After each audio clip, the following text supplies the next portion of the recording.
जिस दिन तुम काम में डूबना सीख गए, उसी दिन तुम्हें सफल होने से कोई नहीं रोक सकता।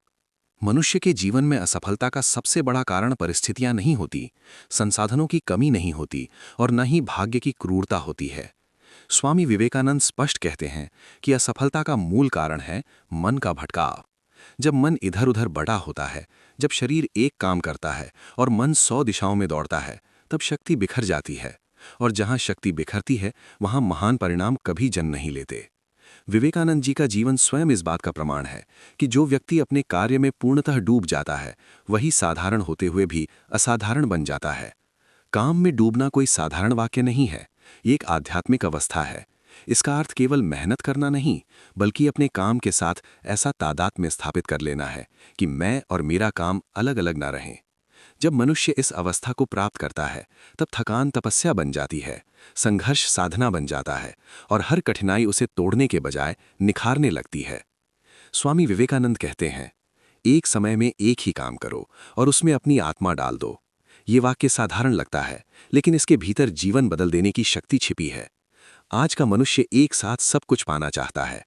वो एक साथ सीखना चाहता है, कमाना चाहता है, दिखना चाहता है और तुलना भी करना चाहता है।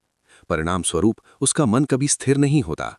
वो काम करता है, लेकिन डूबता नहीं, और जो काम में नहीं डूबता वो कभी इतिहास नहीं बनाता। काम में डूबने का अर्थ है, जब तुम पढ़ रहे हो तो केवल पढ़ो, जब तुम लिख रहे हो तो केवल लिखो, जब तुम सेवा कर रहे हो तो केवल सेवा करो। उस समय मोबाइल, भय, भविष्य, तुलना सब बाहर रह जाएं।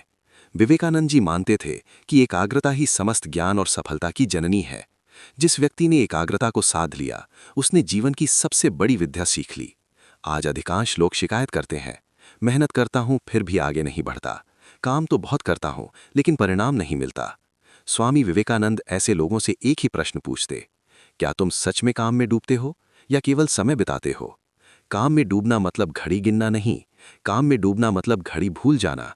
काम में डूबना मतलब परिणाम की चिंता छोड़ देना। जब मनुष्य परिणाम की चिंता छोड़कर कर्म में उतर जाता है, तभी कर्म शुद्ध होता है और शुद्ध कर्म ही महान फल देता है। विवेकानंद कहते हैं कि जो व्यक्ति हर समय ये सोचता है कि उसे क्या मिलेगा, वो कभी अपना सर्वश्रेष्ठ नहीं दे पाता।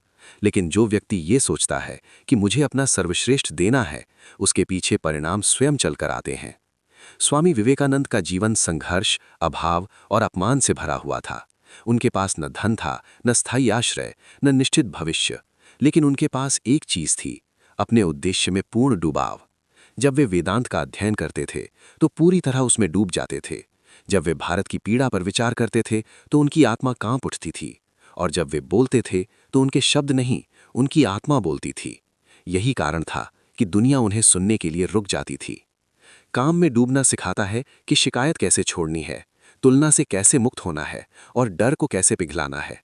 जो व्यक्ति अपने काम में डूब जाता है, उसके पास डर के लिए समय ही नहीं बचता। डर खाली मन में पैदा होता है। जब मन उद्देश्य से भर जाता है, तब भय अपने आप बाहर निकल जाता है। विवेकानंद कहते थे, डरो मत, डर पाप है, और डर से मुक्ति का सबसे सरल मार्ग है कर्म में पूर्ण लीनता। आज का युग ध्यान भटकाने वाला युग है। हर क्षण कुछ न कुछ ध्यान खींचने के लिए तैयार है। लेकिन जो व्यक्ति इस शोर के बीच में भी अपने काम में डूबना सीख लेता है, वही सच्चा योगी है। विवेकानंद के अनुसार योग का अर्थ केवल ध्यान या आसन नहीं है। योग का अर्थ है जो कर रहे हो उसमें पूर्णतः उपस्थित रहना। काम में डूबने वाला व्यक्ति धीरे धीरे एक अलग ही स्तर पर पहुंच जाता है। वो भीड़ में रहते हुए भी अकेला होता है और अकेले में भी सशक्त होता है। उसका आत्मविश्वास बाहरी प्रशंसा पर निर्भर नहीं करता। उसे ताली की आवश्यकता नहीं होती, क्योंकि उसका संतोष उसके भीतर से आता है। विवेकानंद कहते हैं, तुम वही बनते हो जिसके बारे में तुम दिन रात सोचते हो। यदि तुम दिन रात अपने काम के बारे में सोचते हो तो तुम वही बन जाते हो, अपने क्षेत्र के विशेषज्ञ, अपने उद्देश्य के साधक। काम में डूबना आसान नहीं है, इसके लिए त्याग चाहिए। आलस्य का त्याग, बहाने का त्याग और सबसे बड़ा त्याग तुरंत परिणाम की इच्छा का त्याग। लेकिन जो ये त्याग कर लेता है, उसे जीवन वो सब देता है जिसकी उसने कभी कल्पना भी नहीं की होती।